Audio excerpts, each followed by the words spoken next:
नमस्कार, आप देख रहे हैं न्यूज 24। मैं हूं विपनेश माथुर और 10 बजे के बुलेटिन की शुरुआत होगी अब तक की सबसे बड़ी खबर के साथ। हाथरस केस में सीबीआई का एक्शन शुरू हो गया है। सीबीआई की टीम हाथरस पहुंचकर मामले की जांच शुरू कर चुकी है। सीबीआई की टीम घटनास्थल पर जाकर क्राइम सीन रिक्रिएट कर सकती है। ये आज की सबसे बड़ी खबर है। न्यूज 24 ने सबसे पहले ये जानकारी आपको दी थी कि जिस तरीके के इसमें हालात बने, पूरा घटनाक्रम घटा, उसमें योगी सरकार ने एसआईटी के साथ साथ सीबीआई जांच के ऑर्डर भी दे दिए थे। अब ये पूरा मामला, पूरी जो जांच है सीबीआई के अधिकारियों के हाथ में आ चुकी है। कुछ तस्वीरें आपके सामने थोड़ी देर में। बड़ी जानकारी यह है कि जहां पर उस बेटी का, हिंदुस्तान की उस बेटी का अंतिम संस्कार किया गया था, घटनास्थल पर जाएगी सीबीआई की टीम और वहां पर क्राइम सीन भी रिक्रिएट करेगी। परिवार से भी पूछताछ की जाएगी। दिन भर आज इस बड़ी खबर पर हमारी नजर लगातार जो है लगी हुई है। पल पल की अपडेट आप तक पहुंचाएंगे। सुबह का वक्त है, पीड़ित परिवार को इंसाफ मिले, हिंदुस्तान की बेटी को इंसाफ मिले, हर बेटी के साथ न्याय हो, इसीलिए न्यूज 24 की मुहिम ये लगातार जारी है। आज इस पर हम चर्चा भी करेंगे और साथ ही अपडेट पहुंचाएंगे। आपके पास हर वो जानकारी होगी इस घटना से जुड़ी हुई कि अब आगे किस तरीके से जांच बढ़ने वाली है। टीवी स्क्रीन पर आप देख रहे हैं मेरे साथ बीजेपी से मनीष शुक्ला जी जुड़ गए हैं, कांग्रेस से साधना भारती जी टीवी स्क्रीन पर आप देख रहे हैं मौजूद हैं, साथ ही समाजवादी पार्टी से घनश्याम तिवारी जी मेरे साथ मौजूद हैं और मानस श्रीवास्तव मेरे सहयोगी जुड़ गए हैं। आज कई अहम सवाल मैं उठाने वाली हूं, न्यूज 24 उठाने वाला है। कोर्ट की टिप्पणी का भी जिक्र करेंगे। क्या ये अमीर की बेटी होती तो ऐसा होता? इतनी हिम्मत पुलिस जुटा पाती? गरीब की बेटी थी शायद इसीलिए इतनी हिम्मत पुलिस जुटा पाई। साथ ही डीएम ने जो कहा पूरी जिम्मेदारी ले ली। आखिर डीएम किसको बचाने की कोशिश कर रहे हैं? क्या अब तक डीएम बिना आदेश के काम करते आए हैं? क्या अपनी मर्जी से फैसला ले लिया? और तीसरी सबसे बड़ी बात कि परिवार ने कह दिया है कि जब तक बेटी को न्याय नहीं मिलेगा तब तक अस्थि विसर्जन नहीं होगा। मेहमानों का रुख करूं उससे पहले मुझे लखनऊ जाना होगा। मानस आपके पास। मानस, सीबीआई के हाथ में है अब सब कुछ। सीबीआई ने जांच शुरू कर दी है, घटनास्थल पर पहुंचने वाली है सीबीआई की टीम। वहां पर जानकारी ये मिल रही है कि क्राइम सीन रिक्रिएट किया जाएगा। सबसे पहले डिटेल में पूरी जानकारी दर्शकों तक पहुंचाइए। देखिए, सीबीआई की टीम 2 दिन पहले पहुंची थी हाथरस और लेकिन वहां पर पहुंचने के बाद उसने ज्यादा कुछ नहीं किया। लेकिन कल चूंकि पीड़ित परिवार लखनऊ में मौजूद था इसलिए भी कल बहुत कुछ नहीं हो पाया। लेकिन आज से कह सकते हैं कि तफ्तीश की शुरुआत होगी। न केवल पीड़ित परिवार से सीबीआई के अधिकारी मुलाकात करेंगे, उनके बयान दर्ज कराएंगे, बल्कि जो घटना स्थल है वहां पर भी जाएंगे, पूरी घटना को समझने की कोशिश करेंगे। और इस बात की संभावना है कि उस क्राइम सीन का रिक्रिएशन भी किया जा सकता है, क्योंकि इस तरह के मामलों में आमतौर पर सीबीआई की टीम जो क्राइम सीन होता है उसको रिक्रिएट करती है और समझने की कोशिश करती है कि आखिर घटना किस तरीके से हुई थी। उसके बाद साक्ष्यों के आधार पर उनको उस घटनाक्रम से जोड़ा जाता है। तो सीबीआई की ये प्रैक्टिस है और इस तरह के बड़े जो अपराध होते हैं उसमें आमतौर पर सीबीआई इस तरीके से जो क्राइम सीन होता है उसको रिक्रिएट करती है। तो कह सकते हैं कि आज सीबीआई अपनी जांच विधिवत तौर पर शुरू कर देगी। इस बात की भी प्रबल संभावना है कि जो स्थानीय पुलिस और प्रशासन के लोग हैं उनके भी बयान दर्ज किए जा सकते हैं। लेकिन जो खबर है कि सबसे पहले सीबीआई की टीम पीड़ित परिवार का रुख करेगी। जी ठीक है, बड़ी जानकारी आप दे रहे हैं कि सबसे पहले सीबीआई की टीम जो है पीड़ित परिवार का रुख करेगी। इस पीछे एक और बड़ी खबर आपकी टीवी स्क्रीन पर। कल रात हाथरस का पीड़ित परिवार लखनऊ से वापस घर लौट आया है। करीब 11 बजे ये परिवार अपने घर पहुंचा। कड़ी सुरक्षा के बीच परिवार को रखा गया है। लखनऊ से वापस आने के बाद पीड़िता के पिता ने कहा है कि जब तक इंसाफ नहीं मिलेगा, जब तक न्याय नहीं हो जाता है, बेटी को चैन नहीं मिल जाता है, अस्थि विसर्जन नहीं करेगा परिवार। वहीं परिवार की ओर से यह भी कहा गया है कि हाईकोर्ट में आने के बाद इंसाफ की उम्मीद जगी है और इस मामले में कोर्ट ने यूपी सरकार और अधिकारियों को कड़ी फटकार भी लगाई है। अब इस मामले में अगली सुनवाई 2 नवंबर को होगी। देखिए, परिवार की तरफ से साफ कह दिया गया है। कड़ी सुरक्षा के बीच में जो है कोर्ट में परिवार हाजिर हुआ, अपना पूरा दुख दर्द बयां किया। इस बात का भी जिक्र किया गया कि पुलिस का साथ हमें नहीं मिला, शुरुआत से ही डराया गया, सही जांच नहीं हुई, अस्थि विसर्जन तब तक नहीं होगा जब तक बेटी को इंसाफ नहीं मिल जाता। सुनिए। अब आप कोर्ट से अब आप आए, उसके बाद क्या उन अस्थियों का विसर्जन करेंगे? अब देखो, अभी नहीं करेंगे, जब हमें न्याय मिल जाएगा वो उसके बाद में देखेंगे। मतलब जब तक न्याय नहीं मिलेगा तब तक अस्थियों का विसर्जन नहीं करेंगे। आप कोर्ट से अब आप आए, उसके बाद क्या उन अस्थियों का विसर्जन करेंगे? देखो अभी नहीं करेंगे, जब हमें न्याय मिल जाएगा वो उसके बाद में देखेंगे। मतलब जब तक न्याय नहीं मिलेगा तब तक अस्थियों का विसर्जन नहीं करेंगे।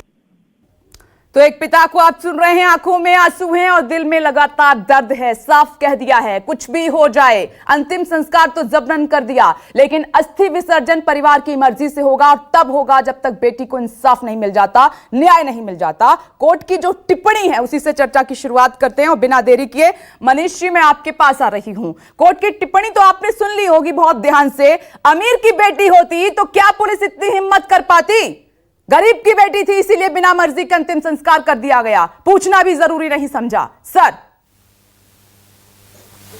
देखिए माननीय उच्च न्यायालय में मामला चल रहा है और जब मामला चलता है तो तमाम तर्क वितर्क आरोप प्रत्यारोप लगते हैं। कल माननीय न्यायालय ने पीड़ित पक्ष को सुना है और इसके पहले सर्वोच्च न्यायालय में भी हेयरिंग हुई है, इसमें सॉलिसिटर जनरल उपस्थित हुए थे और कल भी उत्तर प्रदेश सरकार के अधिकारी और वकीलों ने अपना पक्ष रखा है। 2 नवंबर को फिर हेयरिंग है।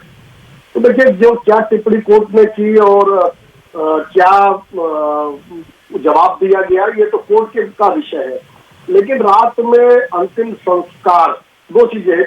रात में अंतिम संस्कार करना और अंतिम संस्कार की प्रक्रिया। अंतिम संस्कार की प्रक्रिया पे तमाम सवाल हो सकते हैं, लेकिन रात में अंतिम संस्कार करने के 1000 दृष्टांत उपलब्ध है। मैं 2-3 दृष्टांत आपको बताता हूँ। समाजवादी पार्टी की सरकार थी उत्तर प्रदेश में, राजूपाल बीएसपी के विधायक थे प्रयाग पश्चिमी से जी, और उनकी हत्या कर दी गई समाजवादी पार्टी के प्रत्याशी रहे अशरफ के द्वारा, वही जेल में है इस समय, और उनकी रात में अंत्येष्टि की गई थी प्रयाग में। और भी कमलेश तिवारी जो हिंदूवादी नेता थे, हिंदू महासभा के राष्ट्रीय अध्यक्ष थे, उनकी हत्या लखनऊ में कर दी गई थी। उनका अंतिम संस्कार सीतापुर में किया गया। लखनऊ डेड बॉडी इसलिए नहीं। सीधा सवाल है सर, अदालत का है ये, अदालत की टिप्पणी है। अमीर की बेटी होती तो क्या ऐसा होता? गरीब परिवार था, गरीब की बेटी थी इसीलिए हिम्मत निकाली इतनी।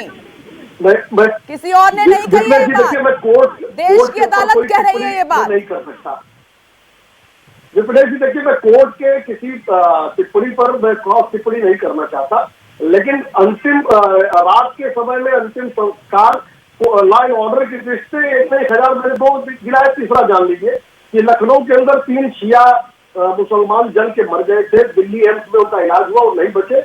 उनका अंतिम संस्कार उनको दफनाया गया गाजियाबाद में। गरीब की बेटी थी सर, तो लॉ एंड ऑर्डर भी नजर आ गया, वहाँ के हालात भी नजर आ गए। ये सच बात है कि देश में ये जो गहरी खाई है ना जाने कब भरेगी अमीर और गरीब की, ये बहुत दुख होता है आज के समय में देखते हुए। ये तो कोर्ट की टिप्पणी है सर, हमारी नहीं है। मैं लौटूंगी आपके पास। साधना भारती, आपका रिएक्शन इस पर।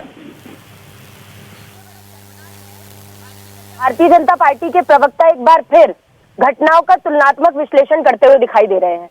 कांग्रेस की राष्ट्रीय प्रवक्ता के नाते के साथ साथ बेटी होने के नाते मैं एक सवाल पूछना चाहती हूँ कि आप हिंदू संस्कृति के बहुत बड़े ठेकेदार बनते हैं, तथाकथित ठेकेदार बनते हैं, और आप उदाहरण पेश कर रहे हैं कि आधी रात में अगर शव जला दिया गया तो कोई बड़ी बात नहीं है। शर्म नहीं आती आपको ऐसी बातें करते हुए? आप ये बताइए, आधी रात में शव तो जला दिया गया, उसे दाह संस्कार कहते हैं क्या? डीजल पेट्रोल के साथ किसी की लाश को जला देना लावारिस की तरह? क्या उसके पिता ने मुखाग्नि दी थी? इसका जवाब है आपके पास? क्या डीएम पे अभी तक कोई कार्रवाई की गई? और इलाहाबाद हाईकोर्ट ने जो सवाल पूछा है कि अगर वो अमीर की बेटी होती, किसी अधिकारी की बेटी होती, किसी एक बड़े पद पर बैठे हुए व्यक्ति की बेटी होती, तो क्या आप इसी तरह का रवैया अपनाते?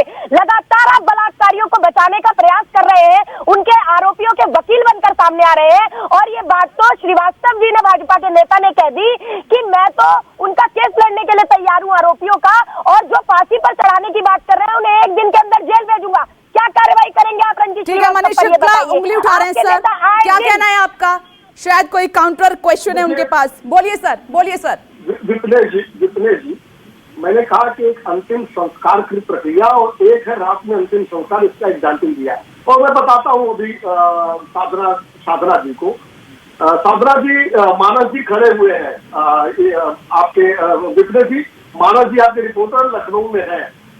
हिंदू धर्म में रात में अंतिम क्रिया करने का प्रचलन है। बनारस में मणिकर्णिका और मानस जी से तस्दीक करा लीजिए। नहीं, पेट्रोल डीजल डाल के आपके अंतिम क्रिया पेट्रोल डीजल डाल के हमको कांग्रेस की आप नहीं गलत बात मत करिए यहाँ हिंदू संस्कृति मुझे मत सिखाइए, मैं भी आध्यात्मिक प्रवचन करती हूँ। आप ये बताइए हिंदू संस्कृति में पेट्रोल डीजल डालकर अंतिम संस्कार किया जाता है क्या? मनीष शुक्ला गलत बात मत कीजिए। डीजल पेट्रोल डालकर अंतिम संस्कार मान्य है क्या? डीजल पेट्रोल डालने का अंतिम संस्कार कहते हैं क्या? डीजल पेट्रोल डालने का अंतिम संस्कार कहते हैं क्या? हिंदू धर्म का बनते हैं आप। अरे आप झूठ बोलते हुए आप बलात्कारियों के शर्म आपको आनी चाहिए। अशोक गहलोत के लिए एक शब्द आपके मुंह में नहीं है, प्रियंका गांधी के एक शब्द मुंह में नहीं है, और हम बैठकर इस तरह की बातें करेंगे। कम से कम आपको शब्द नहीं है अशोक गहलोत के लिए। अशोक गहलोत कहते हैं कि कम से कम आपको इतनी सभ्यता होनी चाहिए कि पेट्रोल डीजल डालने को कहा संस्कार नहीं कहते। मनीष शुक्ला चिल्लाइए मत, मोदी जी से इंस्पायर मत होइए। कांग्रेस की शर्मो हया राहुल गांधी और प्रियंका गांधी। अरे आप तो शर्म बेच के खा चुके। LIC बेच दी, रेल क्या क्या बेचेंगे? शर्म भी बेचती क्या? दूर तक मत जाइए राधा जी, मनीष शुक्ला जी, दूर तक मत जाइए। जो टिप्पणी की है उस पर रहिए सर, उसका जवाब चाहिए आज, उसका जवाब चाहिए। आप दोनों नेता बहुत पढ़े लिखे हैं, थोड़ा संयम रखिए, एक एक करके अपनी बात रखिए ताकि जनता समझ पाए। मैं लौटूंगी, घनश्याम तिवारी जी आपके पास आ रही हूं। जो कोर्ट ने टिप्पणी की है सर, ये पहली मर्तबा नहीं हुआ है देश में, तो किसी की भी पार्टी रही हो, हमने देखा है कि गरीबों पर अत्याचार हमेशा हुआ है और अमीरों पर हाथ डालने से पहले 100 दफा 1000 दफा पुलिस सोचती है। आज कोर्ट ने वही टिप्पणी की कल, और साथ ही जिस तरीके से अब ये मामला सामने आ रहा है, कैसे देख रहे हैं आप? पहली दफा ही देख रहा हूं कि एक पार्टी रेपिस्ट के साथ खड़ी है, बेटी के कॉल रिकॉर्ड पब्लिक कर रही है, उसके प्रवक्ता ऑनर किलिंग बता रहे हैं। मनीष शुक्ला जी ऐसे बता रहे हैं जैसे अब उत्तर प्रदेश में नया कानून आया कि बेटियों को का दाह संस्कार ऐसे ही किया जाएगा, माँ बाप को दिखाया नहीं जाएगा, मुखाग्नि सरकार देगी और पेट्रोल डाल के देगी। जर्नलिस्ट के ऊपर मुकदमा होता है, PFI का नाम आता है तो कहीं नक्सलाइट का नाम आता है। एक झूठ को बचाने के लिए, झूठ क्या था कि ये निर्णय जो बेटी के साथ हुआ अन्याय निर्णय आदित्यनाथ जी का निर्णय था। इस झूठ को बचाने के लिए PFI से लेकर के, पाकिस्तान से लेकर के, बेटियों से लेकर के, कॉल रिकॉर्ड से लेकर के, ऑनर किलिंग से लेकर के, नए नियम से लेकर के भारतीय जनता पार्टी जितने झूठ बोल सकती है वो करेगी। तो ये माहौल में पहली बार देख रहा हूं। कौन से केस में आपने ऐसा देखा है कि बेटी की मृत्यु के बाद, उसके साथ इतना बड़ा न्याय करने के बाद सरकार उसकी कॉल रिकॉर्ड पब्लिक करना चाहती है? कौन से केस में आपने देखा है कि CBI की जांच की घोषणा होती है, उसके बाद हफ्ते भर लग जाता है? और कहां आपने देखा कि स्मृति ईरानी जैसी मंत्री जो कि एक वरिष्ठ मंत्री हैं, जो कि एक प्रखर वक्ता है, चुप है, जैसे उन्हें कोई फर्क नहीं पड़ता। ऐसे लोग क्यों मंत्री बनते हैं? क्या पेंशन कमाने के लिए मंत्री बनते हैं? इन्हें छोड़ देना चाहिए। मनीष शुक्ला जी भी उठा रहे हैं। मनीष शुक्ला जी महिला कल्याण की कहाँ है? जवाब दीजिए ये सर। इन लोगों के पास न कोई नियत है, न कोई चरित्र है, न कोई नेतृत्व है। सारे तर्क तथ्य के लीन है। एक भी प्रवक्ता ने ऑनर किलिंग नहीं कहा। ये समाजवादी पार्टी का संस्कार है कि लड़कों से गलती हो जाती है और वो लड़के नहीं है, मुलायम सिंह यादव के लड़के नहीं है। देखिए ये हम लोग भारतीय जनता पार्टी के लोग हैं, इनके ऑनर किलिंग नहीं करेगा। अगर घनश्याम तिवारी के पास ऑनर किलिंग नहीं हो, अगर घनश्याम तिवारी जी उस प्रवक्ता का नाम बताए जिसने कहा ऑनर किलिंग है। बोलिए घनश्याम तिवारी जी। देखिए ये हम बयानों में जाएंगे 50 करोड़ की गर्लफ्रेंड जर्सी जाएगा, ये अलग बात है। यहाँ पर आप पूरे तंत्र को खड़ा कर दे रहे हैं एक बेटी के खिलाफ जिसकी तरीके से मृत्यु हुई और आपने उसकी मदद नहीं की। इसका परिवार लड़ रहा है, उस परिवार के साथ आप उत्तर प्रदेश हर परिवार लड़ रहा है क्योंकि तो सरासर अन्याय है। मनीष शुक्ला यहाँ पे आकर के ये कहेंगे कि ये तो ऐसे चलाया जाएगा, बताइए कितनी शर्मनाक बात है। आप बताइए कि भारतीय जनता पार्टी कह रहे हैं कि ये तो आम बात की बेटियों को ऐसे चलाया जाएगा। आपके प्रवक्ता कहते हैं ऑनर किलिंग है, आपकी सरकार PFI 100 करोड़ नक्सलिज्म न जाने कौन सी बातें ले आती है। यहाँ पे किसी इस तरीके से चिल्लाने से आपका अन्याय कम नहीं होगा। जो नग्नता भारतीय जनता पार्टी की दिखाई दे रही है वो और ज्यादा विभत्स तरीके से दिखाई देगी। नाम पूछ रहे हैं मनीष शुक्ला जी जाकर के खुद रिसर्च करें, उनको पता चल जाएगा उनके संजू वर्मा से लेकर के उनके कितने प्रस्ताव ने ऑनर किलिंग कहा है, पता चल जाएगा। संबित पात्रा जी के बयान को देखिए, अभी इन्होंने संजू वर्मा जी को देखिए, ये झूठ मूठ छोड़िए। आप लोगों की नग्नता दिखाई दे रही है। जो कोर्ट आप लोगों से सवाल पूछ रहा है, यहाँ पे टीवी पे मनीष शुक्ला जी झूठ बोलने से कुछ नहीं होगा। आप जाइए संजू वर्मा जी के बयान को देखिए, आपको पता चल जाएगा कि आपके कितने प्रवक्ताओं ने ऑनर किलिंग की बात की है, नहीं की है। पार्टी का प्रवक्ताओं के नाम पूछ रहा हूँ, आपको क्या डर है, क्या भय नाम लेने से? इसका मतलब आप मैं आपको कह रहा हूँ कि आपकी बात मुझे पूरी नहीं सुनाई, क्योंकि आप जोश में होश होकर चिल्ला रहे हैं। आप सीधे ठीक है मनीष शुक्ला जी, सवाल मेरा ये चाहते हैं। है, मेरा सवाल आपसे ये है कि ये डीएम किसको बचाने की कोशिश कर रहे हैं? पहले तो जिम्मेदारी ली नहीं, अब डीएम ने कहा कि सब मेरा आदेश था, मेरा बयान था, मैंने करवाया। किसको बचाने की कोशिश की जा रही है सर? देखिए, जिलाधिकारी और कप्तान, स्थानीय सारे निर्णय जिलाधिकारी और कप्तान ही लेते हैं।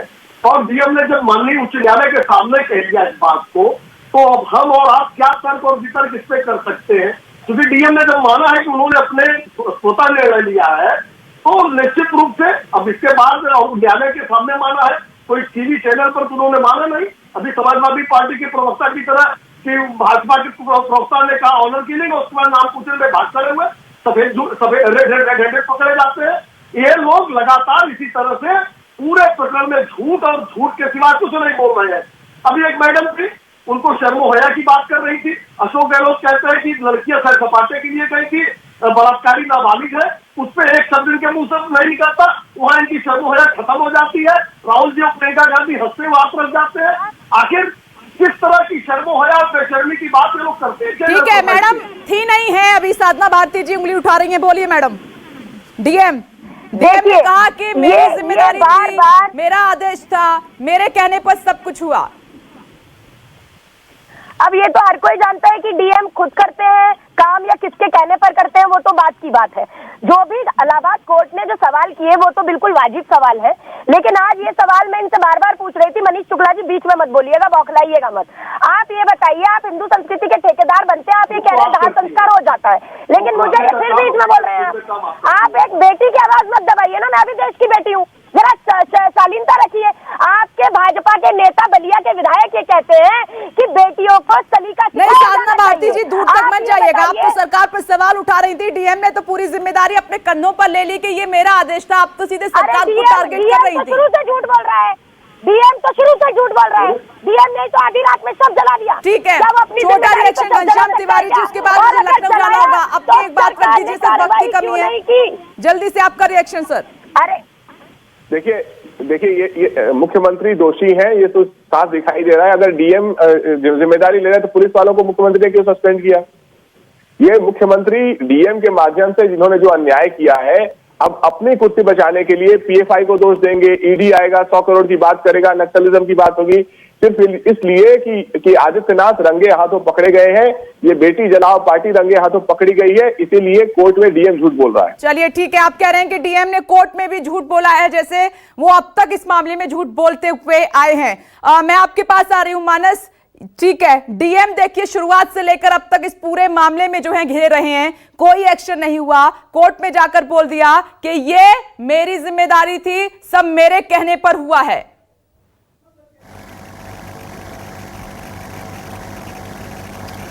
देखिए, जब कोर्ट ने इस पूरे मामले का स्वतः संज्ञान लिया था, तो जब इस मामले को दर्ज किया था तो उसका टाइटल था शव का गरिमापूर्ण अंतिम संस्कार।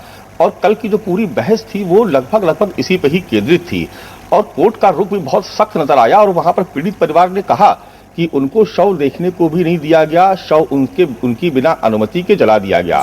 इसके बाद हाईकोर्ट के जो न्यायाधीश थे, जो बेंच थी, उन्होंने डीएम हाथरस की तरफ रुख किया और उनसे पूछा, तो उनका वहां पर यह कहना था कि हमको कोई निर्देश लखनऊ से नहीं आया था, ये मेरा अपना खुद का फैसला था, क्योंकि हमको लग रहा था कि कानून व्यवस्था वहां पर बिगड़ सकती है।